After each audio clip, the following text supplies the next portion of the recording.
Thank you all for being here again for our annual award, Crystal Heart Achievement Award presentation. This year honoring Dr. Bud Frazier. I'd like to read the official declaration. The recipient has dedicated his life to the care of cardiovascular surgical patients and has throughout his life innovated and advanced the practice of cardiovascular surgery and extracorporeal technologies. The recipient's reputation as a clinician, researcher, and teacher is above reproach, and he has touched the lives of many with humanity and compassion. His reputation for inclusion and recognition of all those who have supported him in his journey to success has led him to share this success with them. It is for these reasons that Perfusion International and the New Orleans Conference and the Planning Committee of the New Orleans Conference hereby award the 2017 Crystal Heart Lifetime Achievement Award to Dr. Bud Frazier. These are some of our previous award recipients. Dr. John Ochsner, I'm going to talk a little bit about him. First recipient, a little vignette about him. I was in his office telling him about the award, and he sat me down next to him, made me get closer and closer, and he said, now what's this award look like? This isn't some kind of big bronze bust of you, is it? And I said, no, it's not that. I said, it's a very nice crystal heart with your name engraved in it. And he said, well, that's good. I'm very glad to hear that. And then he leaned over, because I don't know if you know this or not, but the first time we did the New Orleans Conference, we were actually joint sponsored with Tulane. He put his hand on my knee, and he said, now, Joe, tell me exactly why, again, I'm getting this award, but you over there with them boys at Tulane, we're gonna be the joint sponsors next year, right? Ever since then, it has been joint sponsored by Ochsner. Dr. Denton Cooley, God rest him, we've lost him sadly. However, I wanted to let you know that Dr. Matoyer was in the room. I have proof, and my wife Vicki was also there when Dr. Cooley, the highlight of my career, will be the highlight of my entire life, in the same conversation said, Joe, you should run for vice president. And then shortly after, a while went by, I had a few more things to say. He said, no, I think I really need to revise that. You really need to run for president. You were there. So I'm following Donald Trump. I'm going to wait till 2020, and then I'm going in office, okay? Dr. Len Bailey, I don't think anybody can say a unkind thing about him and his beautiful wife, Nancy. They have been coming to our conference since 2012 when he was the award recipient. He's here with us today. He comes here all of the time. He keeps a very, very busy clinical schedule, and he's probably one of the kindest, most gentle human beings I have ever met in my life, and I'm just privileged to have gotten an opportunity to know him. He's somebody that I truly value. Dr. Mike Mack, of course, up at Dallas, up at Baylor. True gentleman, very innovative, creative, a wonderful human being. We went to dinner with him to offer him this award and hoping he would accept it, and he actually bought my dinner. We went to give him the award, and he accepted and bought our dinner secretly, which I thought was really classy of the guy. Dr. Robacek was 2014. He stood at the podium. I think we were at the Roosevelt at the time, and his famous line was, when you get very old, you become very awardable. I thought that was the line of the century. Dr. Webb, 98 years old and still out there water skiing, an incredible guy. And then, of course, Dr. Broadman last year. Unfortunately, these other gentlemen couldn't make it except Dr. Bailey, which I'm just, again, very privileged that he is here.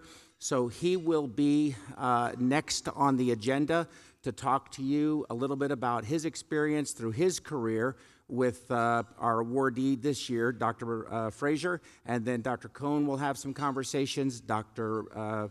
Frazier will give his comments, and then Dr. Bailey will present the award on behalf of the conference to Dr. Frazier. So with that said, Dr. Bailey.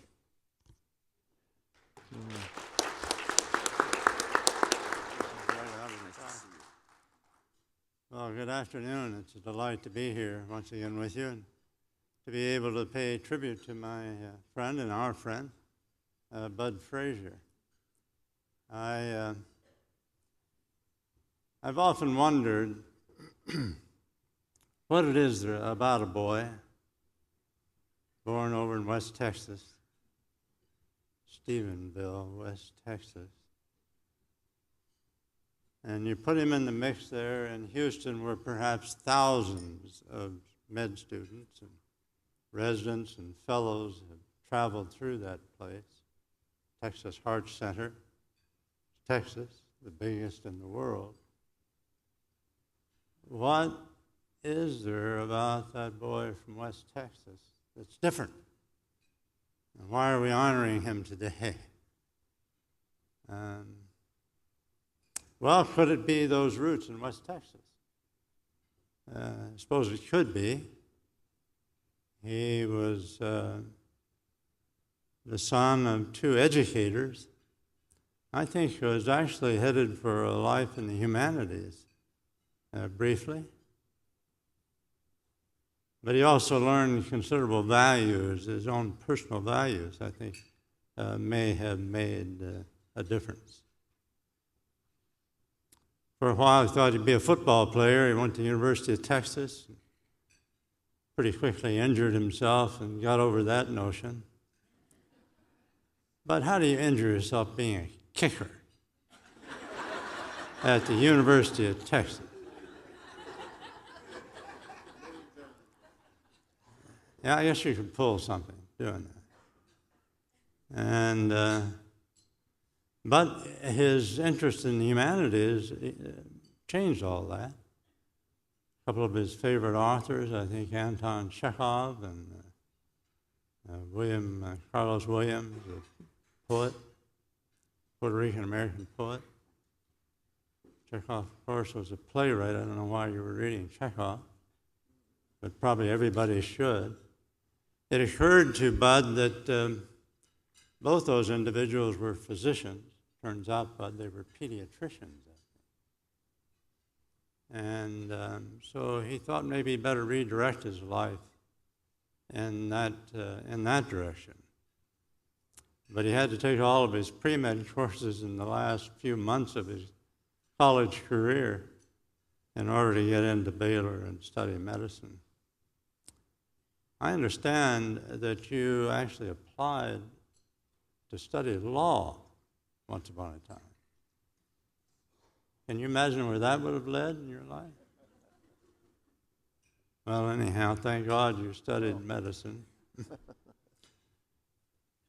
So those roots and that pathway may have contributed to why we're honoring Bud today. Of course, it could be other things along the way. He was smart enough to marry Rachel, and together they spawned two beautiful children, Todd and Allison. Maybe one year we can hear from Todd here. Todd is an accomplished musician, composer. Is that right? Absolutely. You correct me if I'm wrong. No, he works. He works So for far pretty good, and Steve I think Allison's turned out to be a writer, much, I'm sure, to her grandmother's delight, who taught 7th grade English.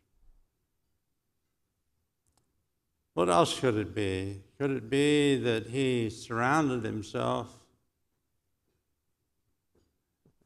with amazing talent? I think we saw examples of that today. Here were 24 talented people dealing with the creation and application of an artificial heart device, a blood pump is what he likes to call it. Well, I suppose it could be any of those things, but somehow or other it seems to me it was just his own unique personal drive and sense of wanting to do something worthwhile with his life. I'm pretty certain that it wasn't money that was driving him. A lot of better ways and easier ways to make money. But that personal drive to do something worthwhile in his life. He's a decorated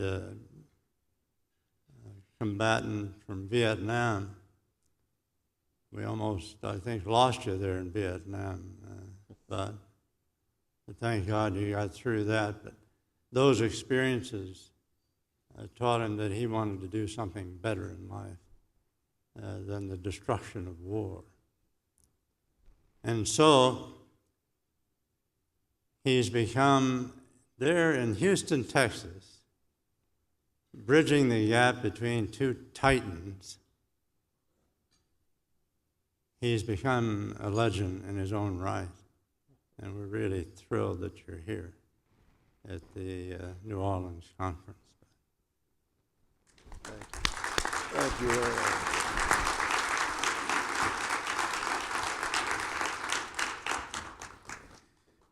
much. Sitting up at this table between Bud Frazier and Len Bailey, I can sort of empathize with how Ringo Starr probably felt all the time.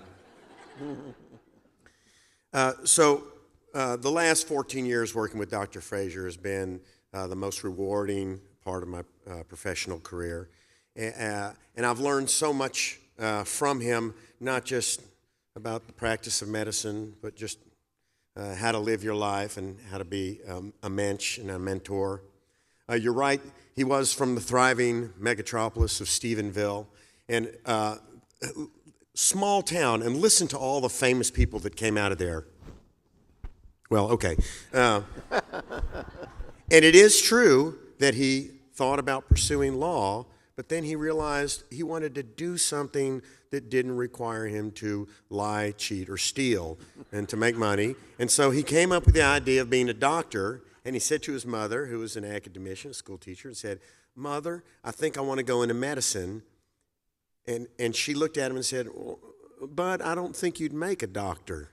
And he said, "Well, why is that, Mother?" And he said, "Well, you've never enjoyed killing things." True story.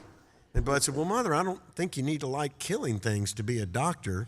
But you can sort of see her point, because he never hunted or fished or anything. And her mother thought, well, if you don't hunt or fish, how are you going to be a doctor? Anyway, you can go through so many different aspects of Dr. Frazier's life and find inspiration.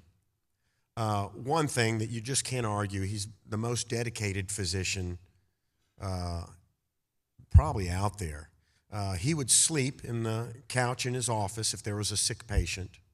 He would take somebody back and reoperate on them 4 or 5 times, sometimes while the nurses were rolling their eyes, saying, "This is futile, give up, give up, give up." And many of those patients to this day send him a Christmas card every year. And that kind of dedication and seeing it up close can't help but to have an impact on everybody that intersects with his life. And I think you can go to most major programs and find somebody that has intersected with him, where it was a turning point in their career or the way they looked at themselves and their role as surgeons. And I can tell you, one of my favorite parts of every day, it's usually late in the afternoon, is going and sitting in his office. And if any of you have seen it, there are several hundred volumes surround on all the walls. It's like a library, and it's not all medical textbooks. In fact, a minority is. It's books about the Civil War, the Russian Revolution, history books, books on architecture, books on everything, art, and just I would go and I'd flop in the chair opposite his desk, and he'd start talking about something, and I could just sit there for literally hours because it's so amazing and inspirational. And one other thing about his office, there are photographs, big black and white portraits taken by Ken Hogue, one of the photographers that worked at the Texas Heart Institute, of there's one of Townes Van Zandt, Frank Zappa. Who are some of the musicians in the office? I can't think now. Zappa and the Four. Stevie Ray Vaughan. Anyway, and I said, what's the deal with the music? And he goes, I've always really enjoyed rock and roll and the blues. And then I find out a club that I played in college is his club. And here they are now. So, that was so inspirational. But the thing that inspired me most about him is his bravery in taking on cases. A lot of the operations that would come into our heart failure group at Texas Heart Institute had been turned down by other programs, or operated by other programs, and they temporarily close the chest and send them in. And it was sort of the court of last appeal. And if you look through his history, the things, the technologies that he embraced when everybody else thought they had no merit or no future, I mean, that alone is so incredibly inspirational to me. The continuous flow pumps, the first spinning pumps, which now have taken over the field of mechanical circulatory assist, there was nobody that thought it had any merit or any value. In fact, the very first pump, I don't know if you guys remember, it was called the hemopump. It was a little screw on the end of a catheter, sort of the predecessor of the modern Impella. And a guy, Rich Wampler, had conceived of this. And this was in the 1980s. And there was no motor small enough or fast enough or powerful enough that could spin this little impeller at the end of a catheter as fast as it needed to go. Like the Impella, this was going to be fed under X-ray, up the femoral artery, up the aorta, around the arch, and across the aortic valve. And when you spun the little impeller, it pulled blood out of the acutely failing heart and sent it on into the circulation. And Rich Wampler had made this thing and couldn't even get anybody to try it on animals. And he took it to Dr. Frazier and said, Dr. Frazier, the way this is going to work is this is going to spin fast and pull blood out of the heart. As I mentioned, this is in the 1980s. There are no motors anywhere strong enough or fast enough. So he had conceived of an idea where the motor would sit on the patient's leg, strapped to the leg with a Velcro band, and a spinning cable with thread through the femoral artery up and around to this impeller. It was the craziest thing anybody had ever seen. Nobody had any interest in it. Dr. Frazier said, that's pretty crazy. Let's give it a try. So he took it to the animal lab. The thinking was that it would break up the red blood cells. I mean, that's how a blender works, right? Look what a blender does to blueberries. It was thinking that this would do the same thing to red cells. But he did cow after cow after cow after cow. And amazingly, it didn't break up blood cells because Rich Wampler had done such a brilliant job of designing it. And then came the opportunity to put it in a human being. This is the first human being to have a rapidly spinning anything in his body. The patient had had a heart transplant 6 months earlier, came in acute rejection. His lungs were filled with fluid. He was anuric. He was going to die in the next 6 hours or so. And having nothing else to offer him, they took him to the operating room, sewed a graft on his femoral artery, and under X-ray, threaded the thing up his aorta, around his arch, and across the aortic valve. They turned the motor on, which again is outside the body, and immediately this guy goes from dusky gray to pink. And over the next 6 hours, he urinated liters and liters of urine. He'd been oliguric or in absolute renal shutdown from cardiogenic shock. They turn the device on, his kidneys open up, he urinates like crazy, his whited out lungs clear, he wakes up, he stays on the device for 6 or 7 days, during which they started OKT3, which was a new drug then to turn around rejection. And 7 or 8 days later, they took the device out, and the guy gets sent home and lives another 10 years. What a monumental achievement, exclusively as a result of his bravery to look at new technology and implement that. And he's done that over and over again in his career. And a lot of the technologies that we have and take for granted, probably we wouldn't have at all, or it would have taken decades longer had it not been for his bravery. Interesting side note, they had a press conference to announce this incredible result with this gravely ill patient. And all the press asked questions. And it was interesting, when Bud first talked to Rich Wampler and said, well, why isn't it going to break red blood cells? Rich said, well, Dr. Frazier, it's like running your hand through the flame of a candle. The red cell comes in contact with the heat for just an instant and then has all this time over here. And as a result, it never becomes critically injured. Frazier said, oh, okay. They did the cows worked, then they did this beautiful first-in-man implementation. And at the press conference, somebody asked, why doesn't this break red blood cells? And Dr. Frazier said, well, it's like running your hand, you see, through the flame of a candle. And everybody was very congratulatory, and there was a big applause, and the press filed out. And Rich Wampler came over to Dr. Frazier and said, Dr. Frazier, that was very good. Oh, thank you, Rich. He said, one correction, huh? Well, you said that the rotor spins at 2,700 revolutions per minute? He said, yeah. He goes, it's actually 27,000. And Bud said, I guess it's a good thing I didn't know that. I never would have tried it. Anyway, Bud always says that story's apocryphal. Maybe it is, but it's a great story. Anyway, it's hard not to be inspired by someone who's put so much time and dedication into his career and done so many firsts. It's been the privilege of a lifetime to get to work with him, and I can't wait to see what happens next. I can't think of anyone more deserving of this award. And congratulations, Bud. Yeah. Thank you, Ron. Let's go right home now. Yeah, So you have your talk to give. I don't know if I have.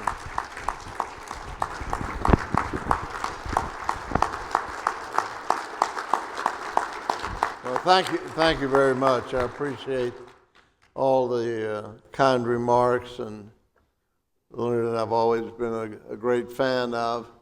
I think it is always easy, not always easy, but it's easy if somebody's already done something to do it because they've already done it. But people like Leonard, who's had the courage to operate on these young children when nobody else would. It's always, I've admired him greatly for that. And of course, Billy, these pumps will go through that he's spoken to you about, and but I assure you they will be used in patients and they will be successful. And I certainly couldn't have done this work without Billy. And so it's not a Frazier, it's a Cone Frazier accomplishment that I think you'll be looking forward to in a few years. Now, I don't know who put this program together exactly, but to put 3 people from academia on, one right after another, and give them 10 minutes, and that adds up to about 2 hours between the 3 of them. So I wasn't sure exactly what I was to cover, but of course, I always remember going to, my wife went on one trip with me to Japan.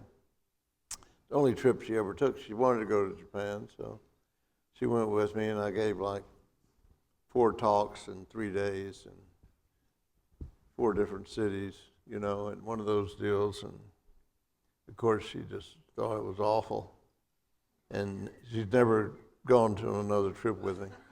And but one of the things, we were waiting at the airport to go back home, and she was sort of still huffing around. She was so upset having to travel all that way and saw nothing, hardly, just hotels. And she came over to me and said, I noticed over there that there's a group of people that they just seem to be sitting around, and they don't seem to have much to do, and they're all together. Look, you could go give another talk. You've got plenty of time. So anyway, I'll try to hit a few high points that I thought might be helpful to you, and give you some idea where I think we're going. I've done all these, and not particularly because I wanted to do, certainly the heart transplants, but I was the only academic person in a totally private hospital, and I couldn't convince any of these other guys who were working for money to actually come do a few heart transplants in the middle of the night and stay up all night and miss doing 3 coronaries the next day, or 3 open heart cases and getting paid 4 times as much. So I guess I understand why they didn't want to do it. But it's of no relevance other than I'm sort of chronically a little tired, and as everyone will say, I'm a little grumpy. But I always make this statement. People accuse me of being terminally a curmudgeon, and I guess there's truth to that. Anyway, let me jump through some of these things. I don't know if any of you, how many of you have heard this, but this had a great impression on me and my generation particularly. And is John Kennedy. We choose to go to the moon. We choose to go to the moon.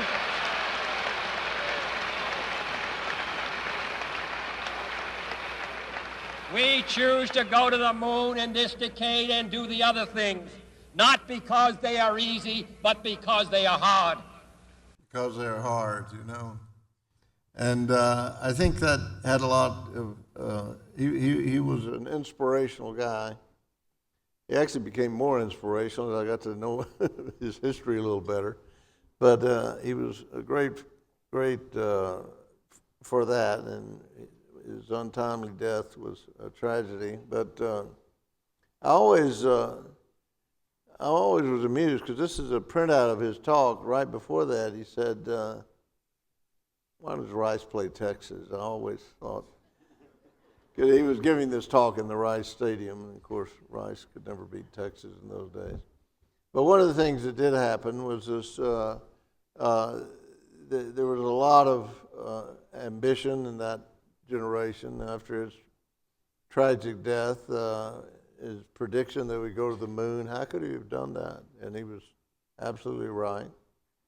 And but Dr. DeBakey did a lot of things that are real, and he did a lot of things that he said he did, but they didn't do. And that was one of the things that sort of made him unpopular with Dr. Cooley. But this is one of the things he really did do. He got the money to start the artificial heart program. And when I started the medical school, Baylor had just gotten $500,000. As far as my research work is concerned, is to perfect the artificial heart. So this is when I was a medical student, and of course, Dr. DeBakey was everywhere. He was in all the news media. He had a great press. I don't know how the animal protective people would have gone over with them very well today, and probably rightly so. Poor little calf. I worked with Domingo Leota, who actually made the first artificial heart, and there was always a discussion of whether it was Dr. Cooley's or Dr. DeBakey's heart, but really Leota's the only one that I ever saw working on it, and I worked with him as a medical student. We had to do research projects, and I worked with him. This woman worked with him. We never knew exactly what she did. She was very attractive, and she was certainly good for the morale of the team. But I know she played an important role. Toward an artificial heart, huh? 1965. We're still here. Now, Dr. DeBakey was unique, and you've never seen anyone like Dr. DeBakey, I assure you.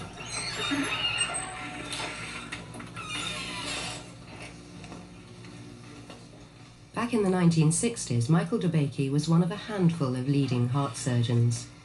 He was known as the Texas Tornado.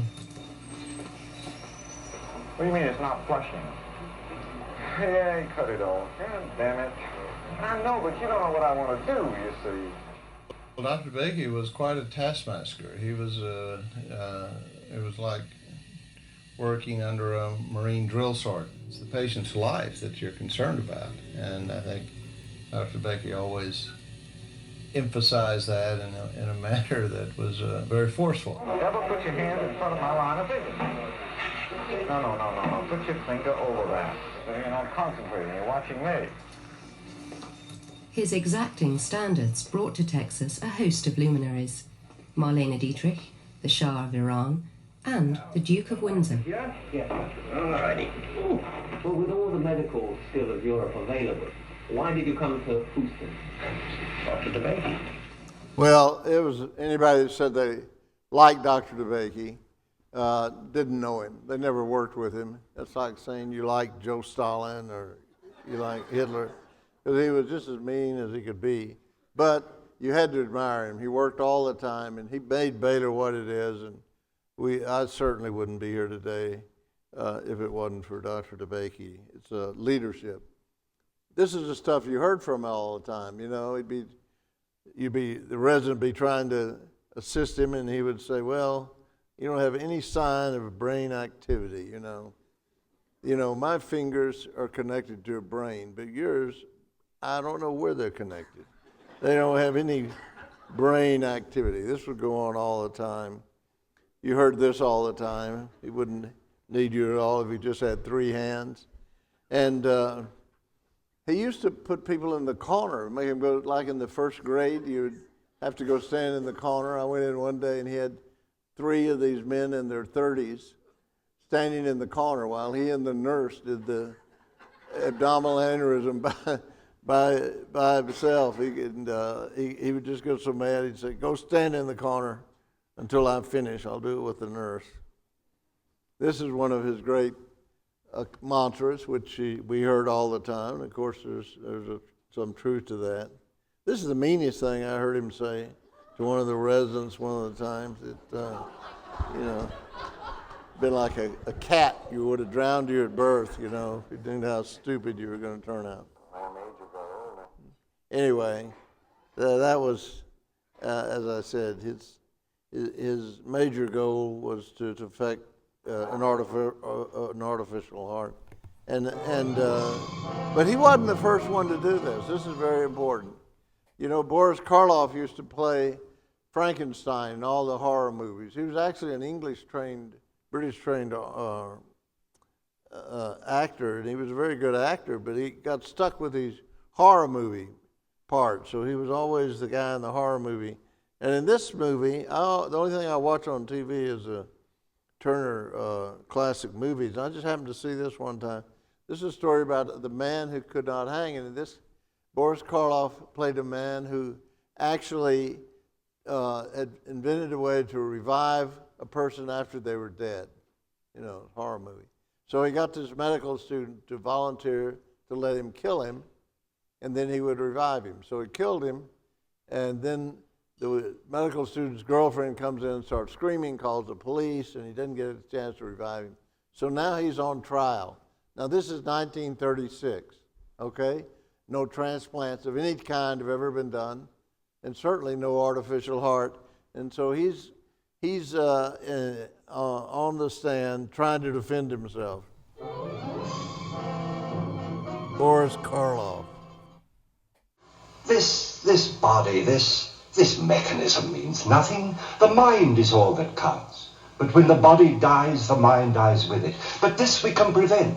So our first great objective is the replacement of vital organs that have worn out. And with the body scientifically dead, the surgery of such operations is simple.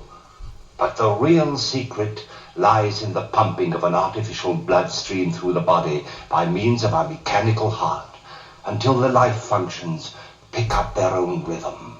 The heart begins to beat and life is restored. So Boris Karloff had the idea of an artificial heart in 1936. But not only that, now they'd never done a heart transplant, they'd never done a kidney transplant, they'd never done a transplant of anything at this time. Oh, believe me, all this and as much more as the mind of man can encompass is ours for the asking, when once we found the way to make death our servant and not our master. Think of it. The Edison or the Pasteur of tomorrow need not die merely because his heart is worn out. We'll give him a new heart, taken perhaps from the body of a young man who's been killed in an automobile accident. And our great genius is awakened to another 60 years of useful life. You ask me if that's of benefit to mankind? I answer it's the gift of eternal life. So there's Boris Karloff. It was his idea all along. So how he could have gotten that heart transplant in 1936. Anyway, I'm going to skip through a lot of this. I did play football. I decided to go to medical school by chance and I was kicking in the spring training game of 1960, orange and white game, probably one of the best teams that Darrell Royal ever had. And I was hit by a guy that we called him Gristlehead. It wasn't really, it was sort of a mean. He just wasn't a very bright guy. But he was the biggest guy on the team named Tillman O'Brien, and I just kicked, and he just ran right into me. And I actually heard my hamstring muscles pop, and I never ran again. So Tillman O'Brien has probably helped me more than anybody else in my life career. Anyway, and I got involved in all this research as a medical student because we all had to do this research. And Dr. DeBakey did the first patient to recover from an LVAD. He did do that. This woman lived, and I was on his service when it was done. He took it out, by the way, in the ICU under local anesthesia. He just deadened it. I remember him saying, hold still, my dear.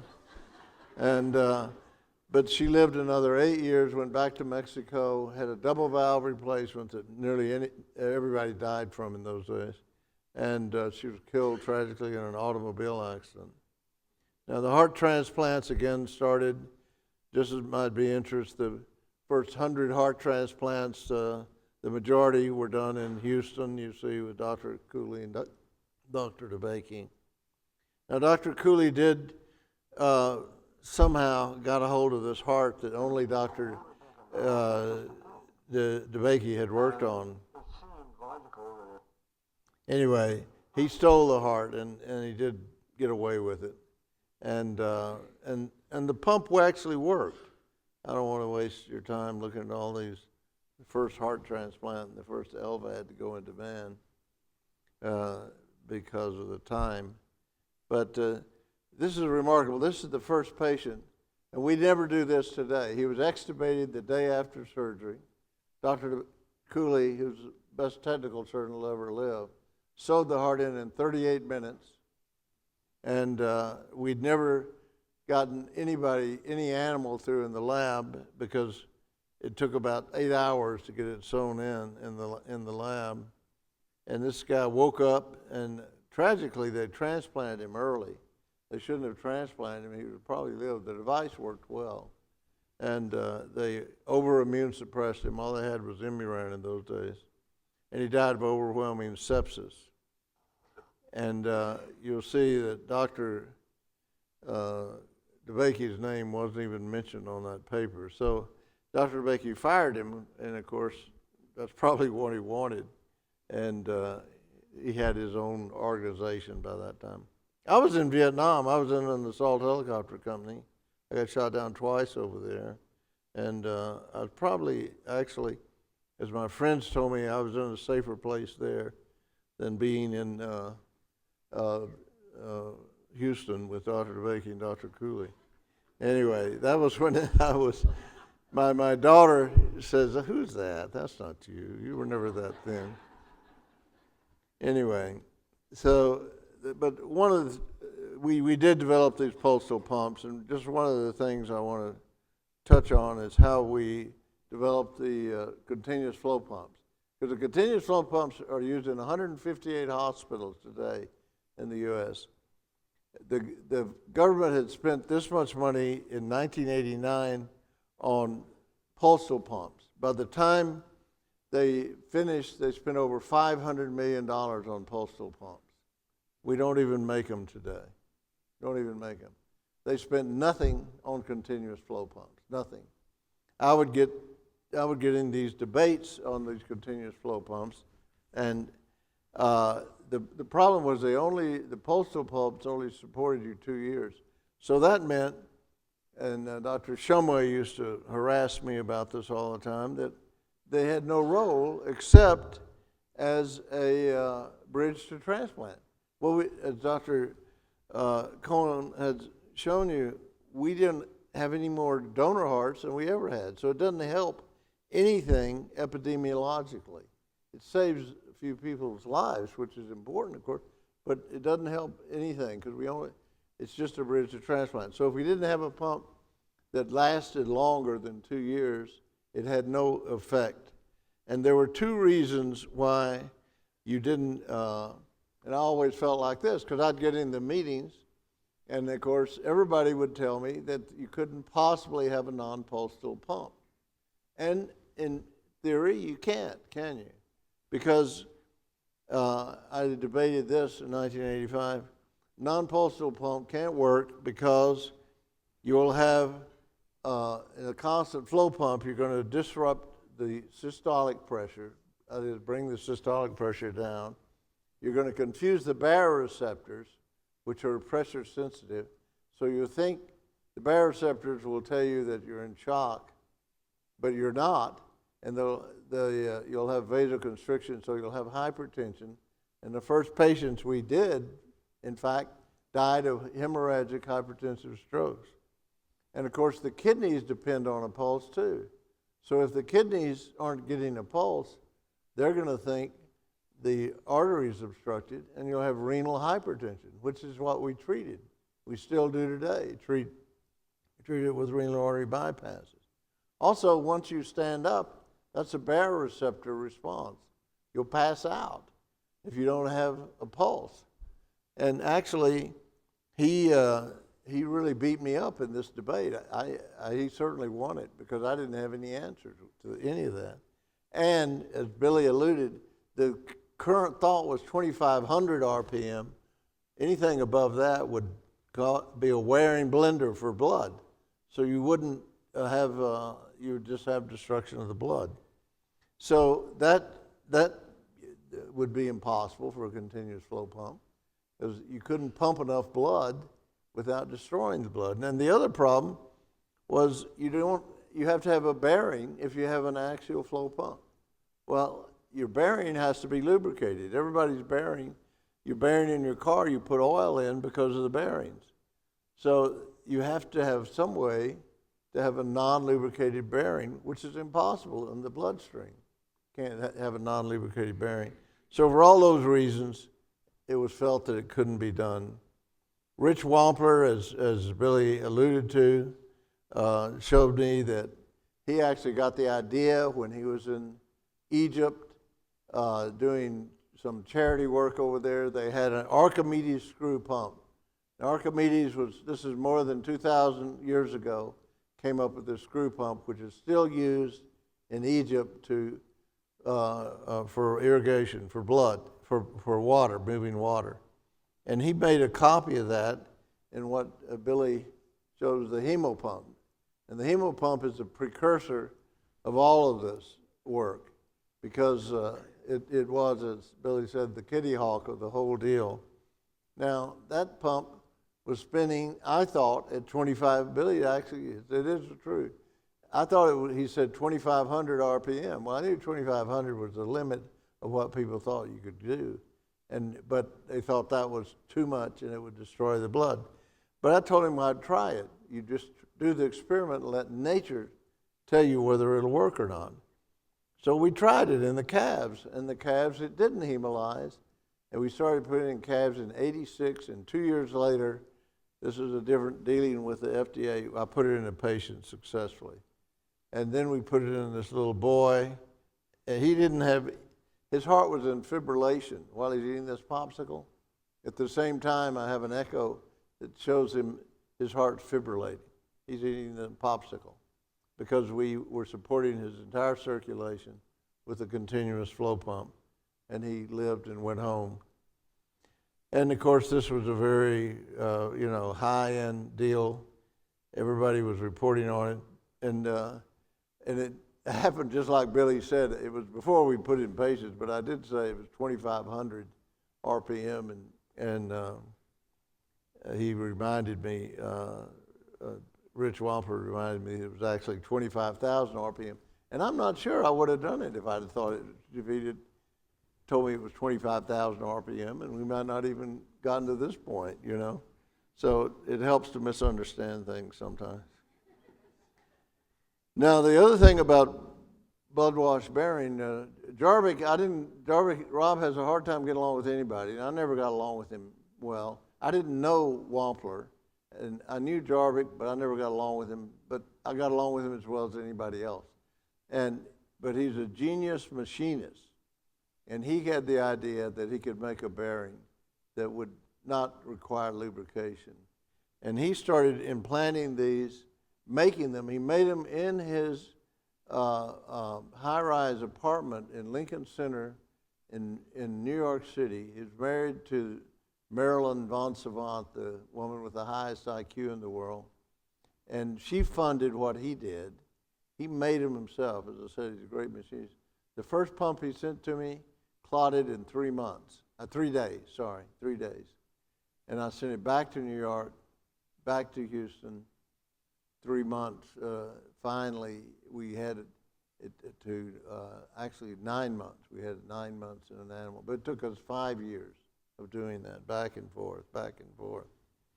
And the bearing has to be just exactly right, otherwise it doesn't work. And these are the bearings. So those are the two things, the bearing and the work that Rich Wampler did that showed the feasibility, and that's why we're here as far as these continuous flow pumps. The only, one of the things that Billy didn't show, there have been over 40,000 of these pumps implanted now worldwide. Continuous flow, that's just continuous flow. There's been another 20,000 pulsal pumps, all of which developed were in my lab or around my desk.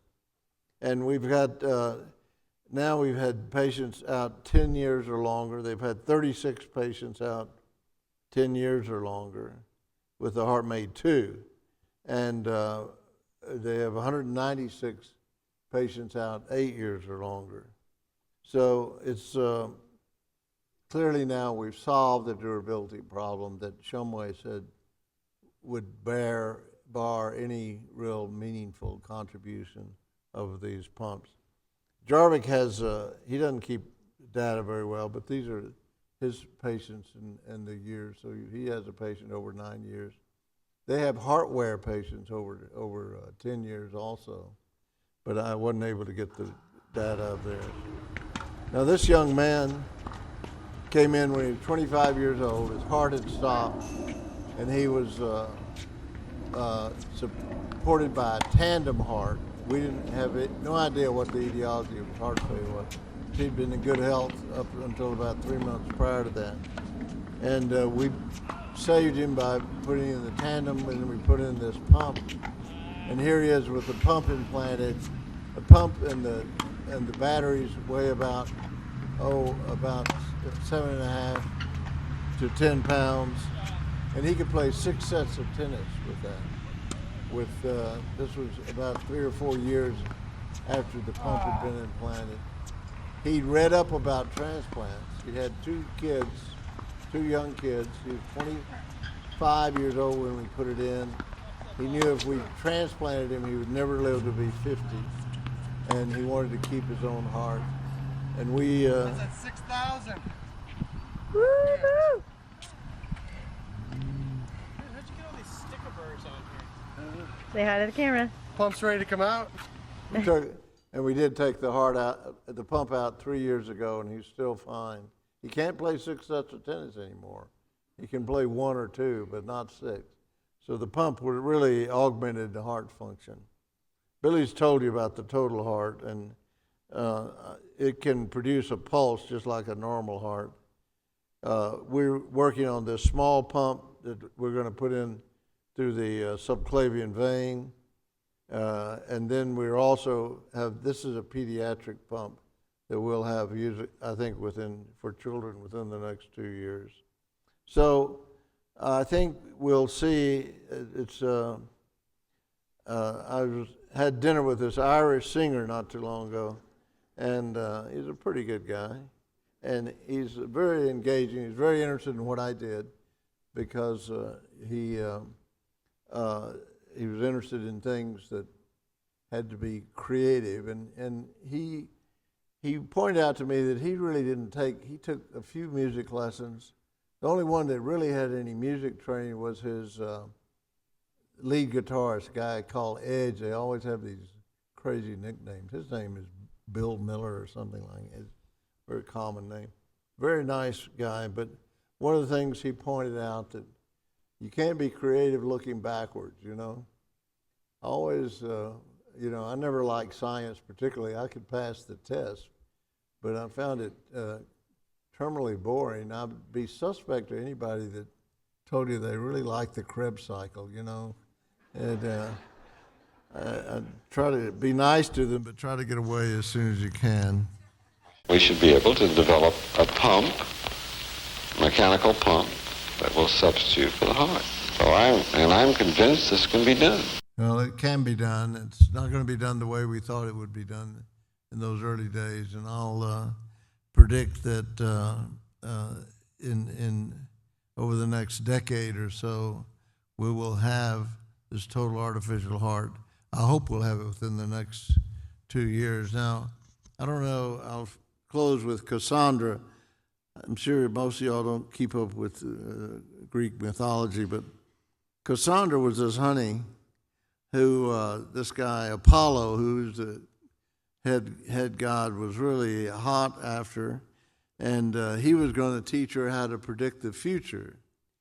And he would teach her how to predict the future in exchange for free sex, as it were. But he taught her how to predict the future, but she backed out, you know. Well, Apollo, you know, you can't just back out on that guy. So he sentenced her that she would be able to predict the future, of course, but nobody would believe her. Nobody would believe her. And 10 years ago, in 2005, I was at the, here's Cassandra, and a little bit to the talk, wake a few people up. But in 2005, I was at the Garden Conference, which is an invited conference that I just came from. It's supposed to be a big deal, but never go unless you have to. But I predicted that in 10 years there'd be no longer any postal pumps, and of course everybody thought I was nuts. And 10 years later, there are no postal pumps. And I will say that most of you in this room, as I'm clearly the oldest person here, but I'm sure most of you, and I hope I will be able to see a meaningful total artificial heart. And I'm sure all of y'all, the perfusionists, have been integral to all of this work, and will continue to be integral to it. And it will be a new mark, I think, in all of your professional lifetimes. Thank you for this award very much and for your time.